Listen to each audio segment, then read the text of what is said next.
Merhaba değerli arkadaşlar. Şimdi size çok güzel sayayım şöyle 3, 2 daha 5 tane tespihim var. 5 tesbih göstereceğim ama sahibi bir kişi arkadaşlar.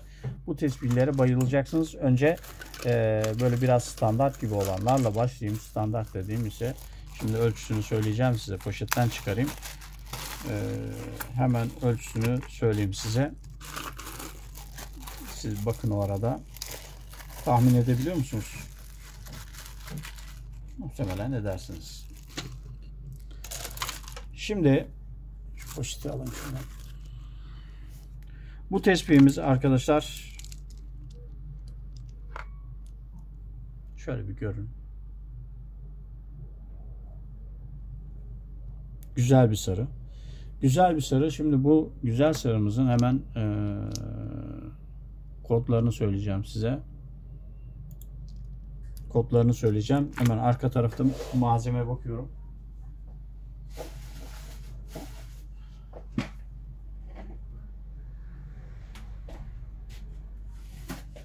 Geliyorum arkadaşlar. Geliyorum. Hemen geliyorum. Malzemeye bir şey bulaşmış. Onu sildim. Şöyle.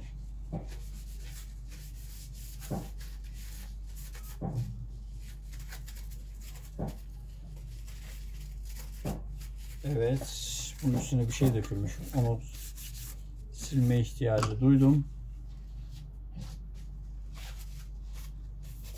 Şimdi burada 3 tane malzememiz var. Hem onlara örnek olarak yapılmış olduğu ilk tespihler, hem sahibi bir kişi dedik, hem malzememize örnek olsun. Şöyle, bu hangi malzememizdi? K34 arkadaşlar bu. K34 küsen malzeme bu. Kıtır biraz yapısı. Tespihi gösterelim size. Şimdi üstüne bir şey dökülmüş arkadaşlar. Arkada malzemelerin orada. İnşallah elimi etkilemez.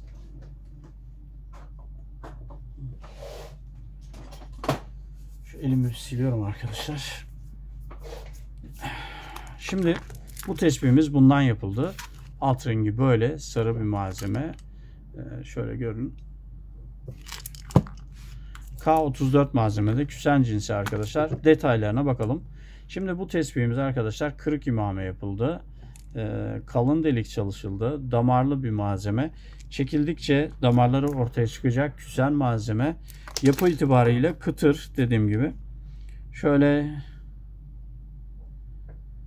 9'a 14, evet doğru, 9'a 14 kesme model bir tespih. Sahibine hayırlı olsun.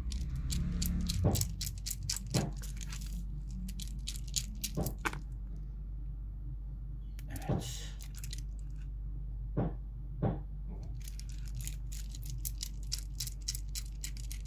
Malzemenin sertliği çok iyi arkadaşlar.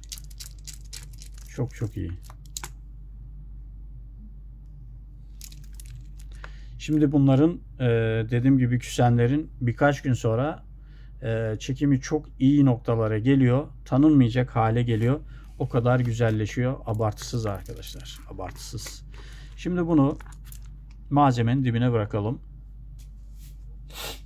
Bir malzemem daha var. Şöyle. Bu da yeşil tonda ama bayağı açık. Hafif böyle turkuazı da andırıyor. Yeşille turkuaz arası bir tespih. Bu da 9'a 14. Her şey aynı. Kırık imame. 9'a 14. Kesme model. Kalın delik. Yine malzemenin çekim lezzeti o biçim gerçekten çok iyi. Bu sanki sarıdan biraz daha iyi geldi elime. Evet. Sarıdan daha iyi geldi elime. Malzeme çıtır çıtır, sahibine hayırlı olsun. Damarlı, bol damarlı. Şöyle damarlara yakından bakalım mı? Bakalım, şöyle bir yaklaştıralım bakalım arkadaşlar. Şu an çok belli olmuyor ama yine de görüyorsunuzdur. Şuralarda bakın gözüküyor. Tanelerde falan gözüküyor. Daha beyaz damarlar. Bunlar renk aldığı zaman, bak burada da var.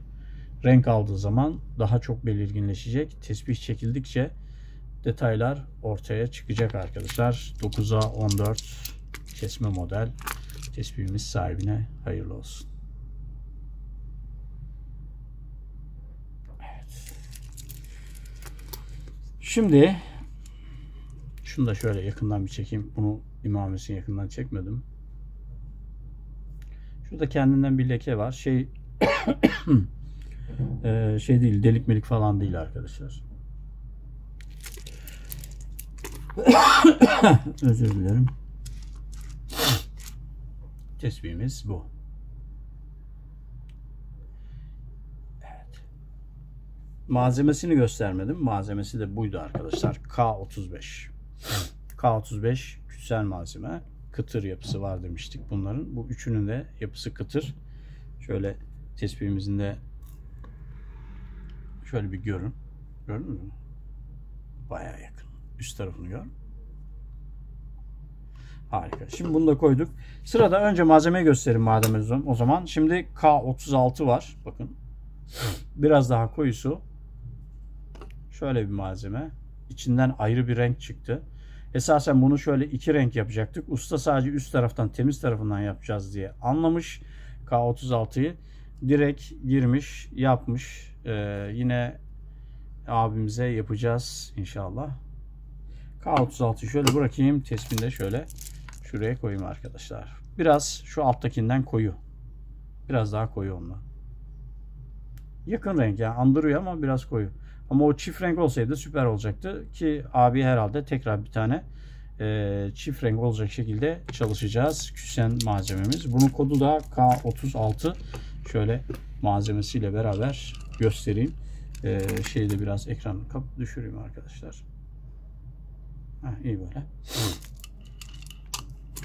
Şöyle malzemesiyle göstereyim. K36 dedik. Doğru mu? Doğru. Ön tarafını da gösterelim. Şimdi bir de şöyle yapalım. Evet. Harika. Tamam. Malzememizi şimdi kaldırabiliriz. Bunları farklı bir yere kaldıralım. Evet. Bu tespihlerimizi dizelim. Bunların hepsinin sahibi bir kişi demiştik. Gerçekten helal olsun abiye. Güzel mallar seçiyor. Arkadaşlar ummadığın taş baş yoruyor ya. Gerçekten malzemeler, ummadığın malzeme müthiş çıkıyor. Şimdi yine mesela bak, kenara bozuk diye ayırdığımız kabarcıklı, bol kabarcıklı bir tespihim var. Bunların kodu yok arkadaşlar. Bunlar satışa hiç çıkmadı. Abimiz burada malzemeler mesela biz bozuk diye raflara koyduk, kenar koyduk. Çok kabarcık var çünkü. Abi dedi olsun, bundan bana tesbih yaptır. Son zamanlarda bunu çok yaşıyoruz arkadaşlar. Arkadaşlar böyle bir cesaret örneği gösteriyorlar gerçekten. Yani ben bile kendim hani cesaret edip tesbih yapmadım bundan. Kenara koydum. Ama malzeme bekledikçe de bir farklılaşmış gerçekten. Şuna bakın arkadaşlar. Yani bozuk malzeme diye kenara ayırdığımız, esasen yakından baktığınızda, şimdi yakından bakalım, kabarcıklı bir malzeme. Bakın görüyorsunuz, birçok yerde kabarcığını görebilirsiniz. Ama abiler ona takılmıyor. Tabii tesbih olarak ortaya çıktığında şu güzelliğe bakın arkadaşlar ya. Şu güzelliğe bakın gerçekten. Şimdi bunu değişip renk aldığını düşünsenize. Harika. Şimdi size bir şey daha göstereceğim. Bunda yakaladığımız şeyleri göstereceğim. Hatta önce onu göstereyim, sonra ölçülerine girelim. Bakın şurada şöyle masumca bakan bir köpek mi desem, inek mi desem, bir hayvan figürü var. Şuna dikkat edin arkadaşlar. Şöyle bakın. Bakın gözü, kulakları, ağzı. Dikkat ediyor musunuz? Bir de şimdi bunun arkasını dönüp, inanamayacaksınız, tam bu malzemenin arkasını dönüp size meşhur orta oyunu tiyatro sanatçımız İsmail Dümbüllü'yü göstereceğim ya. İsmail miydi adı? Yanlış söylemeyeyim. Bakın tam terse döndüm. Şimdi netleştirelim arkadaşlar. Bakın bu kovuğu, kafasındaki şapka, burnu, ağzı görebiliyor musunuz arkadaşlar? Harika, vallahi bayıldım ya. Şuna bakın ya. Şuna bak. Harika ya. Resmen adam resmi var. Bak bu ağzı, bu burnu, şurada gözleri, şurada şapkası. Orta oyun sanatçısı İsmail Dümbüllü mü diyelim artık. Ne kadar benziyor ya. Şuraya bakın. Münir Özkul'a da benziyor. Yani Münir Özkul da o tür tiyatrolar oynamıştı. Harika. Efsane ya gerçekten. Malzemeler müthiş ya. Terse çevirince de şurada bakın. Evcil hayvanımız ya inek ya köpek benziyor. İneğe de benziyor, köpeğe de benziyor. Bakın. Harika. Tespihimiz şimdi yılan gibi gerçekten. Şöyle kobraya ölçüsüne bakalım. Bu Çaçı abi'de de vardı aynısı. Çaçı abi kobra diyordu. 12'ye 18 ölçülerinde kesme model iri bir tespihimiz. Bakın şöyle kırık imame çalışıldı. Çift renk hep. Of of of of. Bir de bunlar renk alacak arkadaşlar. Renk değiştirecek. Nerelere gidecek nerelere. Evet. Böyle bir aşk görülmedi gerçekten. Bu aşkı çeken bilir arkadaşlar. Sloganımız zaten tam cuk oturdu. Gerçekten çok güzel sloganımız var. O yüzden bizden çok başkası kullanıyor. Resmi patentli sloganımız. Bizden çok başkası kullanıyor. Evet arkadaşlar.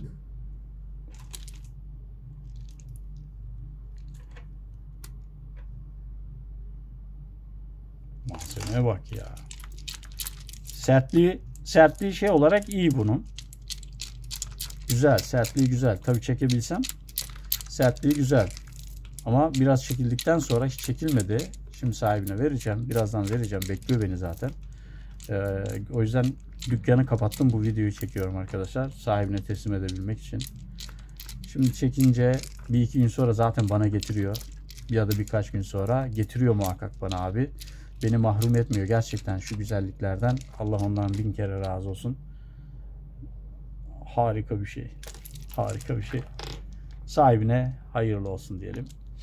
Sahibine hayırlı olsun. Bozuk diye ayırdığımız malzeme arkadaşlar. Bozuk diye ayırdığımız malzeme. Şimdi bundan sonra bir tane daha gelecek. Onu da bozuk diye ayırdık. Abi ondan da bir tane tespih yaptırdı. Aynı ölçü. Gerçekten efsane çıkmış ortaya. Efsane. Risk almadan başarı olmuyor işte. Risk almadan bu güzellikler ortaya çıkmıyor arkadaşlar. Şöyle koyacağım. Biraz büyüteyim. Çünkü sığmıyor. Şimdi son tespihimi göstereyim abimizin 5. parçası. Bu da yine eski yeşil bir malzemeden yaptığımız, hatta bozuk diye ayırdığımız bir malzeme. O malzemeden çıkan tespih. Bakayım malzemeyi bulursam, hatta dur göstereyim size arkadaşlar. Malzemeyi göstereyim ya. Var burada. Bakın malzememiz bu. Bozuk çıktı arkadaşlar. Çünkü biz bakalitlere müdahale edemiyoruz hiçbir şekilde. Hiçbir şekilde müdahale etmiyoruz. Saf bunlar çünkü. Saf fenoformaldehyit bileşeni. Orijinal Osmanlı hamuru arkadaşlar. Öyle sıkma, kehribar, epoksi gibi malzemeler değil. Onlara müdahale edilebiliyor. İstediğin gibi damar verilebiliyor. Her şey verilebiliyor. Bu damarlı çıkıp çıkmayacağını malzeme kendi karar veriyor. Bakın malzemelerin detayına da bakın. Bak hep kabarcıklı, şöyle yaklaştırayım size. Biz bunu o yüzden fireli mal diye ayırdık. Müşteriye tanıtmadık. Satmadık. Mesela şuraları da çok yumuşak oluyor. Bak buraları da çok yumuşak çıkıyor. İşlerken de sıkıntı yaşıyoruz. Ama abi dedi ki ben istiyorum dedi. Yapın bana dedi. Riski bana ait dedi. Biz de ona tespih yaptık. Gerçekten o kahverengi de aynı böyleydi. Aynı böyle. Kahverengin parçası varsa onu da göstereyim size şunun. Ne demek istediğim daha net anlaşılsın.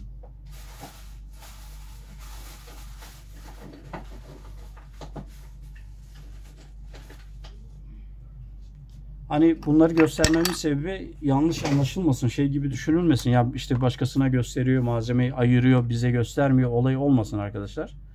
Bakın malzeme yine aynı buna benzer bozuk altyapısı. Bakın ne kadar kabarcıklı, görüyor musunuz? Malzemenin içi de sürekli oynayan şeyler var malzemede. Başka bak bir iki tane daha göstereyim size. O kahverenginin bakın iç tarafı. Bunlar biraz tozlu, şey olduğunda kabarcıkları görebilirsiniz. Bakayım.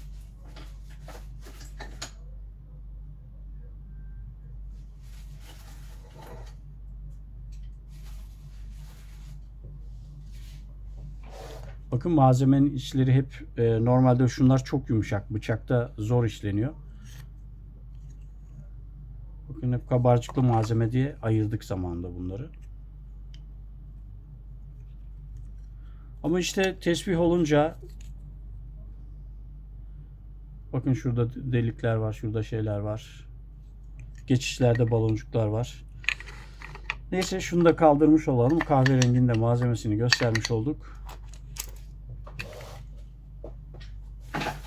Yeşil de kaldırayım. Ama işte dediğim gibi biz onları hani müşterilerimize göstermedik hiç. Sıkıntılı mal olduğu için. Ama burada malzemeyi kenarda gören abiler o cesareti gösterip bana bundan yap, ne çıkarsa, bozuk çıkarsa çıksın diyen abilere tesbih yaptık arkadaşlar. Bu yeşil de onlardan biri.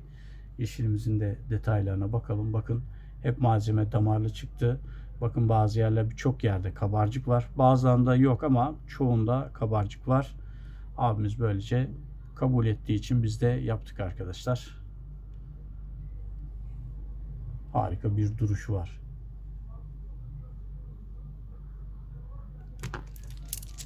...12'ye 18 yine. Çok bundan daha büyük gözüküyor yeşil ama yeni yapıldı.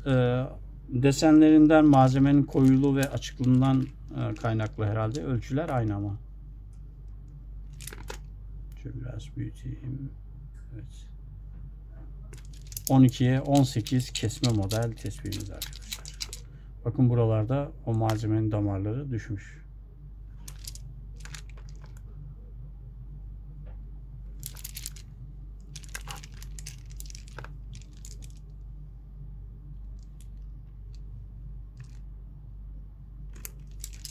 İyi günlerde kullansın abim. Gerçekten çok güzel tespih oldu. Bunun da sertliği çok iyi. Bu daha yeni geldi. Bu çok yeni geldi. Öbürü bu sabah geldi hatta bu. Bu daha önce gelmişti. Birkaç gün önce. Sertlikler çok iyi. İnşallah çekildiği zaman tespihlerimiz daha güzel olacak. Harika bir yapısı var. Yani şimdi bunlar vallahi açık söyleyeyim aklımı başımdan aldı. Nedense bilmiyorum, böyle tesbih severken başka da videoda anlatırken daha bir hoşuma gidiyor. Çünkü sanki kendimi anlatıyormuşum gibi. Bayağı benim hoşuma gidiyor. Anlatırken tesbihi sevmek daha bir güzel geliyor bana. Sade kendi kendime tesbih çekerken inanın bu kadar lezzet almıyorum size anlattığım kadar. Çok harika bir duygu. Beni izlediğiniz için teşekkür ederim. Başka videolarda buluşmak üzere. Hoşça kalın, sağlıcakla kalın.